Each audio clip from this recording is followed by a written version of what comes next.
Окупаційний суд Армянська долучив до справи проти Мустафи Джемілєва матеріали зі справи його сина Хайсєра. Це неприпустимо, каже адвокат лідера кримсько-татарського народу Микола Полозов та обіцяє оскаржувати це рішення. Окупаційні судді вивчали матеріали у справі про так зване недбале поводження зі зброєю та придбання набоїв та дозволили використати протокол огляду оселі Мустафи Джемілєва, який робили в справі його сина Хайсєра. Захист протестував, оскільки не можна долучати матеріали з інших справ, але судді зауваження проігнорували. За словами Полозова, на наступному засіданні мають бути заслухані документи, які збирали ще українські слідчі до окупації Криму.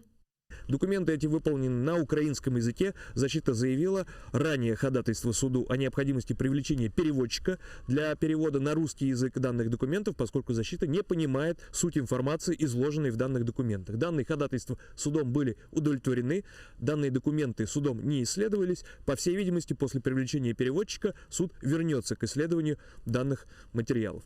13 квітня минулого року окупанти звинуватили Мустафу Джемілєва у так званому незаконному перетині держкордону Росії, у недбалому зберіганні вогнепальної зброї та у незаконному придбанні та зберіганні боєприпасів. Йдеться про спробу національного лідера кримських татар 3 травня 2014 року потрапити до Криму з Херсонської області. Тоді зустрічати його приїхали тисячі кримських татар, але окупанти його не пропустили.